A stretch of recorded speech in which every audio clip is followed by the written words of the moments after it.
નમસ્કાર, GPSC dark હોર્સમાં આપનું હાર્દિક સ્વાગત છે। આજના વિડીયો લેક્ચરમાં આપણે જોઈશું ગુજરાતની સ્થાપત્ય કલા વિશે। ગુજરાતની સ્થાપત્ય કલાનો જે સોલંકી કાળનો ભાગ બીજો છે એ આપણે જોઈશું। આમ તો આજના વિડીયો લેક્ચરમાં આપણે જે વિગતો જોવાની છે, કિલ્લાઓ, તોરણો, વાવ, તળાવ કે કુંડ સ્થાપત્ય, તો આ બધું આપણે ખરેખર તો સોલંકી કાલીન સ્થાપત્યની જે મંદિર શૈલી આપણે જે મંદિર સ્થાપત્યોમાં ભણ્યા હતા એની અંદર જ આવી જાત, અથવા જે સિવાય જે બીજું ભણ્યા હતા એની સિવાય સ્થાપત્ય કલાની અંદર જ આવી જાત।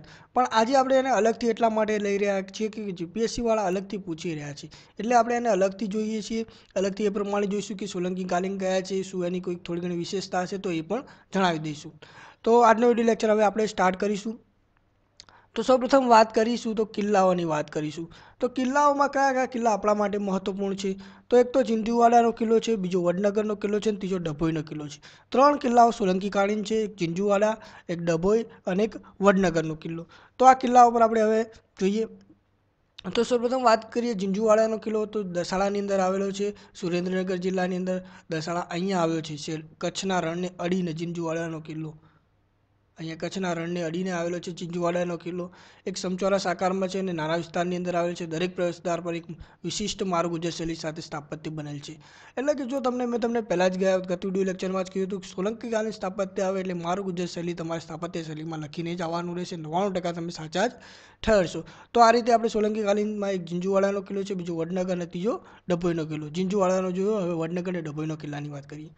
તો ડભોઈના કિલ્લાની વાત કરીએ તો એ પણ લંબચોરસ આકારમાં છે, પણ જે ઝીંઝુવાડાનો કિલ્લો છે એનાથી થોડો મોટો છે, કેમ કે ડભોઈનો કિલ્લો એ ઝીંઝુવાડાના કિલ્લા કરતાં ઘણો વધુ મોટો છે અને એનું જે નિર્માણ કાર્ય છે સિદ્ધરાજ જયસિંહ દ્વારા થયું હતું। એને કુલ 4 દરવાજા છે। પૂર્વનો દરવાજો હીરાસલાટ તરીકે ઓળખાય છે। એટલે કે આ જે ડભોઈનો કિલ્લો છે વડનગરની અંદર આવેલો છે। વડનગરની અંદર જો અહીંથી તો એક છોટાઉદેપુર નવો જિલ્લો બન્યો, પણ અહીંયા વડનગરની અંદર અડીને છોટાઉદેપુરની અડીને આ કિલ્લો આવેલો છે। તો આ રીતે ડભોઈનો કિલ્લો આવેલો છે વડોદરાની અંદર, સિદ્ધરાજ જયસિંહ દ્વારા નિર્માણ કાર્ય થયું છે। 4 દરવાજે, પૂર્વનો દરવાજો હીરાસલાટ તરીકે ઓળખાય છે। તો આટલી માહિતી આપણા માટે જરૂરી છે અને એક લંબચોરસ છે।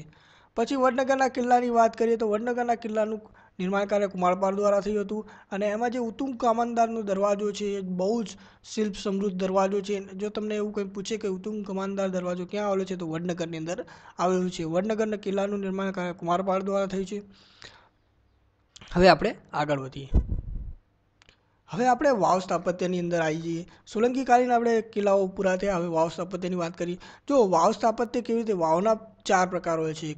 જો નંદા, ભદ્રા, જયા અને વિજયા, 4 પ્રકારની વાવ સ્થાપત્ય આપણને જોવા મળે છે। વાવ શું છે? વાવ સ્થાપત્ય એટલે જે વાવ કહો છે એ શું છે? જો એક પ્રકારનો અહીંયા કૂવો હોય છે અને કૂવાથી અંદર અહીંયા જવા માટે જે રસ્તો હોય અથવા ઉપરથી રસ્તો હોય, તો આ એક પ્રકારની આપણું વાવ સ્થાપત્ય આપણા ગુજરાતની અંદર જોવા મળ્યું છે। નંદા પ્રકારની વાવમાં શું હોય છે? નંદા પ્રકારની અંદર જે વાવનો જવાનો રસ્તો છે એના જે પગથિયા છે, રસ્તાના પગથિયા, જવાનો જે રસ્તો છે એના જે પગથિયા છે, પગથિયાના દ્વારની વાત છે। પગથિયા આપણા પગથિયા કેમ કે સીધા જો એક સાઈડથી ચડો અથવા ઉતરો, પણ જે નંદા પ્રકારની વાવના હોય છે એના એવી રીતે જ પગથિયા એનું જે મુખ હોય છે, પગથિયાનું જે મુખ કહીએ છીએ તે એક હોય છે।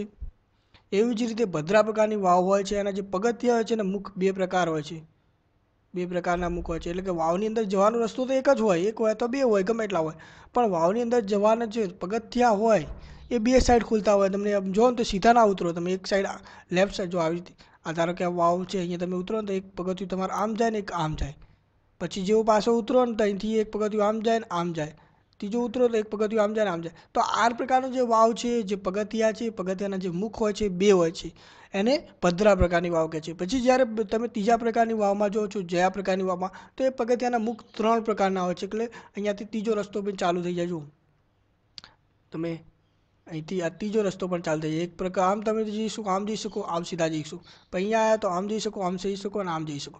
તો આ પ્રકારની જે વાવનું જે સ્ટ્રક્ચર છે એને જ્યા પ્રકારની વાવ કહે છે। અને વિજયા પ્રકારની વાવમાં 4 પ્રકારના મુખ હોય છે પગથિયાના। તો તમે નંદામાં પગથિયાનું જે મુખ હોય છે 1 પ્રકારનું હોય છે, ભદ્રામાં પગથિયાનું મુખ 2 પ્રકારના હોય છે, જયામાં 3 પ્રકારના પગથિયાનું મુખ હોય છે અને વિજયામાં 4 પગથિયાના જે મુખ છે એ 4 પ્રકારના હોય છે। તો આ રીતે વાવની અંદર જવાનો જે રસ્તો છે એના જે પગથિયાના મુખ છે એના આધારે વાવનો પ્રકાર નક્કી થાય છે। નંદા, ભદ્રા, જયા અને વિજયા 4 પ્રકારના વાવ હોય છે। તો આપણે રાણકી વાવની વાત કરીએ તો રાણકી વાવ ભદ્રા પ્રકારની વાવ છે. જો મોટાભાગના બુક્સ જે મારી પાસે જે બુક્સો છે એ રાણકી વાવ માટે કયો પ્રકાર છે એના પ્રકારે મૌન સેવીને બેઠા છે. એટલે કે એ લોકો નથી જણાવતા કે રાણકી વાવ કયા પ્રકારનું વાવ છે, એ લોકો મૌન સેવીને બેઠા છે. પણ એના પગથિયાની સંરચના જોઈએ તો એ ભદ્રા પ્રકારની વાવ થાય છે. મેં ઘણીક વાર સર્ચ માર્યું તો મને નંદા આવે છે, ઓપ્શનમાં નંદા આવે છે, પણ જ્યારે મેં વાવના પગથિયા જોયા રાણકી વાવના, તો એ વાવના પગથિયાનું જે મુખ છે એ બે પ્રકારનું છે અને હું એ આધારે તમને કહું છું કે આ વાવ ભદ્રા પ્રકારની વાવ છે. પછી એ રાણકી વાવ છે એ રાણી ઉદયમતીએ બનાવી છે ભીમદેવ પહેલાંની યાદમાં.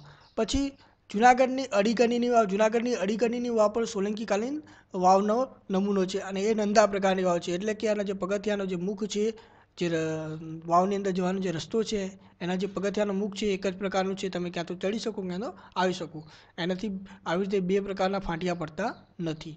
પછી નડિયાદના ડૂમ ભાગોળે આવેલી ઉમરેઠમાં આવેલી વાવ. તો આ બે જે વાવ છે મિનળદેવી બંધાવેલી છે, આ પણ સોલંકીકાલીન સ્થાપત્યની વાવ છે. પછી કપડવંજ, બાયડ, વઢવાણ અને રાજકોટના ધાનલપુરની. તો આ જે બધી વાવો છે સોલંકીકાલીન વાવો છે. તમને જે પ્રશ્ન પૂછાશે કાં તો વાવનો પ્રકાર પૂછાશે, જુનાગઢની વાવ પૂછાશે કાં તો રાણકી વાવની વાત.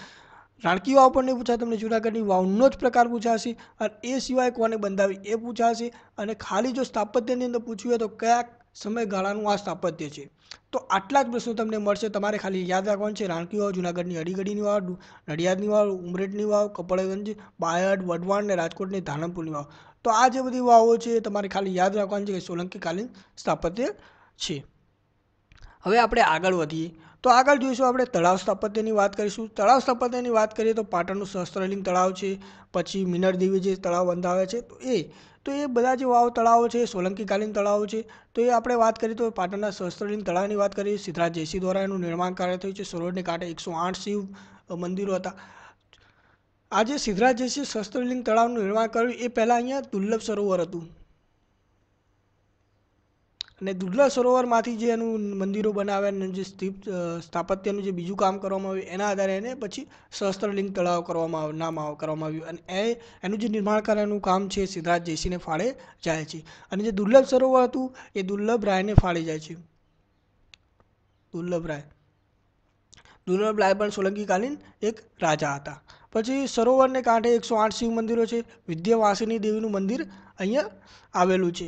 એટલે કે સરોવરનું જે મેન અંદર છે, અંદર એક પ્રતિમામાં વિદ્યાવાસિની જે દેવી છે એનું મંદિર પણ અહીંયા આવેલું છે.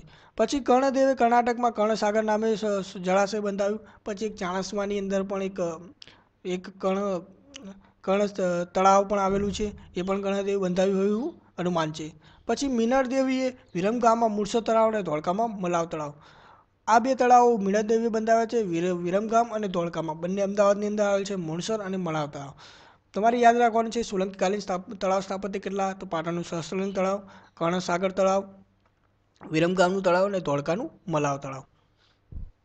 હવે આપણે આગળ વાત કરીશું કુંડ સ્થાપત્યની. કુંડ સ્થાપત્ય આમ તો અલગ ન ભણાય, મંદિર જે સ્થાપત્ય છે એની અંદર જ આવે છે કે મંદિરની બહાર જ એક કુંડ હોય છે, હવન કુંડ ટાઈપ. તો આ પ્રકારના જે સ્થાપત્ય છે એને કુંડ સ્થાપત્ય કહે છે. અને સોલંકીકાલીન કુંડ કયા છે તમને ખાલી એ જ પ્રશ્ન પૂછાશે. તો એમાંથી તમે જુઓ તો મોઢેરાના સૂર્ય મંદિરની સામે આવેલો સૂર્યકુંડ, લોટેશ્વરનો કુંડ, થાનના ત્રિનેશ્વરનો કુંડ અને વડનગરનો અજયપાળનો કુંડ. થાન એ સુરેન્દ્રનગરની આવેલો છે, વડનગર એ મહેસાણાની અંદર આવે છે. તો આ પ્રકારના 4 કુંડ છે. મોઢેરાના સૂર્ય મંદિરનું કુંડ, લોટેશ્વરનો કુંડ, લોટેશ્વર મહેસાણાની અંદર, થાનના હાલ તો પાટણની અંદર આવ્યું પણ પહેલાં મહેસાણાની અંદર હતું. મોઢેરાના સૂર્ય મંદિરની સામેનો સૂર્યકુંડ એ મહેસાણાની અંદર આવેલું છે. લોટેશ્વરનો કુંડ, થાન તિનેશ્વરનો કુંડ અને વડનગરનો અજયપાળનો કુંડ. તો આ 4 પ્રકારના જે કુંડો છે એ તમને કુંડ સ્થાપત્ય સોલંકીકાલીન સ્થાપત્યના છે. એ તમને પૂછાય તો તમારે યાદ રાખવાના છે કે આ 4 કયા સમયગાળાના છે. પછી વાત કરીએ સોલંકીકાલીન તોરણ સ્થાપત્યની અંદર. તો સોલંકીકાલીન તોરણ સ્થાપત્યની અંદર વાત કરીએ તો આપણને શામળાજી, મોઢેરા, સિદ્ધપુર, વડનગર, કપડવંજ, પીલુદરા, વાલમ, બળેજ, તો આ પ્રકારના જે તોરણો છે એ સોલંકીકાલીન તોરણો છે. તો આપણે જોઈએ એક પછી એક થોડું નજર મારીએ. જો શામળાજીનું જે મંદિર છે અરવલ્લીની અંદર એની સામેનું એક તોરણ આવેલું છે.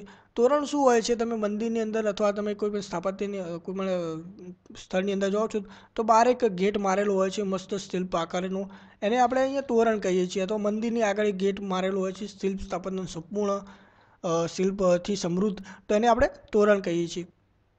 શામળાજીના અરવલ્લીની મંદિરની સામેનું એક તોરણ આવેલું છે, એ પણ સોલંકી કાલીન છે. પછી મોઢેરા એટલે કે મહેસાણાની અંદર, સિદ્ધપુર એટલે કે પાટણના તોરણો ખંડિત છે. એટલે મોઢેરાની અંદર એક તોરણ આવેલું છે આપણું જે સૂર્ય મંદિર છે ત્યાં, અને સિદ્ધપુરની અંદર જે આપણે રુદ્ર મહાલ છે એની આગળ જે તોરણો આવેલા છે એની વાત છે.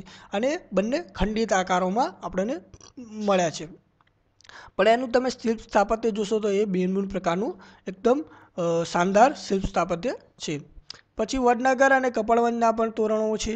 પછી પીલુદરા, વાલમ, બળેજમાં પણ સોલંકી કાલીન સ્થાપત્યોના તોરણો આપણને મળ્યા છે. તો આજના વિડીયો લેક્ચરમાં આટલું જ.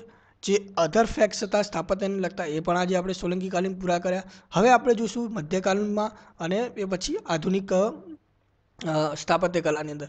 આધુનિક સ્થાપત્ય કલાની અંદર આપણે એક વિડીયોમાં પટાઈ દઈશું અને મધ્યકાલીનમાં પણ ટ્રાય કરીશું કે એક વિડીયોમાં પટી જાય. એટલે આપણને જે મોટું ભાગનું જે પૂછાય એવું છે, જે મહત્ત્વનું છે, જે પરીક્ષામાં પૂછાય એવું છે, જીપીએસસી જે પ્રમાણે પેટર્નથી પૂછે છે એ પ્રમાણે આપણે જઈ રહ્યા છીએ. અને આની જે પીડીએફ છે એ તમને કાલ સુધીમાં કદાચ મળી જશે. આજે હજુ મારે પેલો આપણે જે ગત વિડીયો લેક્ચરની પીડીએફ હતી એમાં થોડુંક એડ કરવાનું રહી ગયું છે, કેમ કે સમયનો થોડો ઘણો બધો અભાવ રહે છે, એના કારણે હજુ એડ નથી કરી શક્યો. પણ હું તમને એડ કરીને કાલ સુધીમાં તમને બંને પીડીએફ મળી જાય એ પ્રકારનું કરીશ. તો અમારી ચેનલના જે વિડીયો છે વધુમાં વધુ શેર કરો, જેથી અમને વધુમાં વધુ વિડીયો બનાવવાની પણ પ્રબળ ઈચ્છા થાય. તો આજના વિડીયો લેક્ચરનું બસ આટલું જ.